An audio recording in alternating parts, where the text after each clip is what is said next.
2025 has been the year of the prospects being derailed, and there has been some absolute massive ones. And when I say derailed, it doesn't mean that they're completely finished. It's just maybe they've had their first setback or their first loss in some cases. And I think one of the biggest of the year was at the start of the year, UFC 311, and it was Peyton Talbot against Hany Barcelo. And obviously Peyton Talbot, he'd had 3 fights, all won relatively fast too.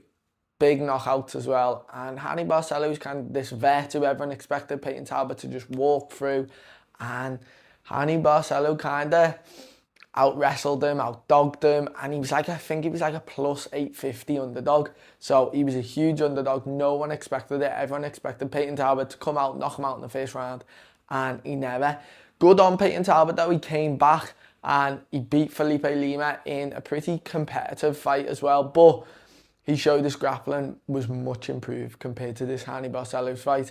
And Hany Barcelo as well beat Cody Garbrandt, so he's shown how good he actually is as well.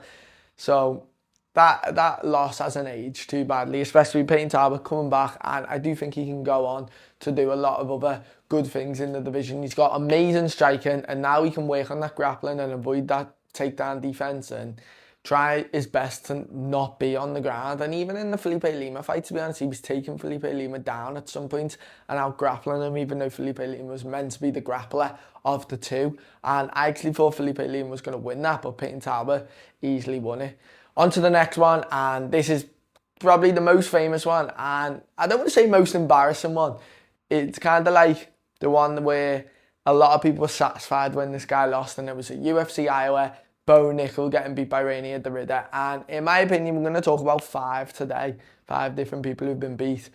This was by far the worst. By far. I don't even think everyone else, Peyton Talbot and any other 3 we're going to talk about, lost too much steam. I think the people are kind of accepting of the loss, where this one, not at all. Rainier Derrida, not a bad loss at all. I actually do think there's a chance he beats Anthony Hernandez, but Anthony Hernandez is really high level. But Rainier Derrida is too, and his grappling's so good. So I'm really excited to see how that fight goes. But Bo Nickel, the reason everyone was so satisfied and happy that he lost was the fact he's saying Hamzat's rubbish and he's a rubbish wrestler and he'd out-wrestle him and he's an easy fight for him. DDP's an easy fight, easy stylish matchup, and he was just saying so much bad about so many people, and the way he lost was crazy. I think the way he lost, it looked how someone, if you threw a random person into an MMA fight, that's how they'd lose. I think of when you're not a professional fighter and you just watch it on the telly and you're watching them knees and you think, oh, them knees don't hurt, I'd be able to take them leg kicks don't hurt. And then you're in there and they crumble you. That's what happened with Bo Nickel. He got beat by knees that, like, most fighters, I'll be honest, when I'm looking at it, most fighters taking, they don't even flinch off it. I was watching the Brock Lesnar, Alexander Overeem fight from about 10, 15 years ago, and the knees, the difference there, because people were clowning Brock for getting hit by them knees, and the difference between Overeem's knees and the knees that Derrida was landing against Bo Nickel was crazy, and Brock Lesnar was getting clowned for it, so I'm not surprised Bo Nickel has for this. But the other 4 I'm talking about, I can see their path to still being one of the best in the world. Bo Nickel, I can't. After that loss, I cannot see him being one of the best in the world. I can't see him beating the likes of Joe Pyfer, Abus Magomedov, even like the people a little bit higher in the middleweight division, like the Israel Adesanya. I think he'd destroy Bo Nickel. And Sean Strickland, even though you might say, oh, they won't be there, but then the people who will be there, Roman Dolidze, would destroy him. Imanov, destroy him. Bahalio, destroy him. And Bo Nickel, he is so good at wrestling. I think he's actually having a wrestling match again now, which isn't a good look in my opinion. I think the next fight he should have is probably Chris Daukaus, just knocked out Michel Pereira at UFC Shanghai. I think that'd be a pretty good match. Chris Daukaus did get cut from the UFC and now he's back. He's doing really well. I think that'd be a really good match for Bo Nickel. And if Bo Nickel loses that fight, no idea where he goes from there. But he did beat Paul Craig, so he does have some level of talent. On to the next one. This one, I feel like this is a little bit harsh, putting this one in because I think this guy got pushed way too fast. Taliesin Teixeira, who did get knocked out against Derek Lewis, who some people did say was the ref should have let it go longer, but if you're pulling yourself up via the cage, the referee should be able to jump in. Obviously, lost. Second fight gets put in a main event against Derek Lewis at UFC Nashville, so I can't blame him.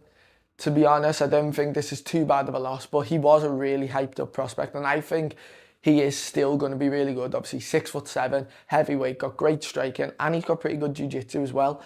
Obviously, Derek Lewis is an absolute unit, so harsh maybe to include him, but I can definitely see Taliesin Teixeira winning his next fight, maybe against a lower down heavyweight, maybe like a Thomas Peterson. Then he fights maybe like a Shamil Gaziev, and then he can fight, say, maybe like a Eduardo Cortez Acosta, who just lost to Sergey Pavlovich. But heavyweight division, you can lose quite a lot of matches and still be pretty good anyway in that division, so it's not too worry. The next two were from UFC Shanghai on the weekend just gone, and the first one, again, this one, it's not too bad of a loss. Lorna Kavanagh obviously performing really well in that first round, and coming into that second round, he was doing really well too. But then he does get knocked clean out by Charles Johnson, who did knock out Joshua Van as well. So maybe Lorna Kavanagh in a year's time will be fighting for a title like Joshua Van. But this loss, it's not too bad of a loss. Charles Johnson is super high level. He's obviously knocked out Joshua Van. He's beat really good people in the flyweight division. And he's ranked 15th too. Lorna Kavanagh now, I seen someone match him up with Kai Asakura. I think that would be an unbelievable fight. I think that's the fight they definitely should do. And I can see Lorna Kavanagh winning that as well. This one, I'm not too much of in like, oh my God, Lorna Kavanagh's career's over. He's dead young. He's good. He's still got loads of potential. Charles Johnson is amazing.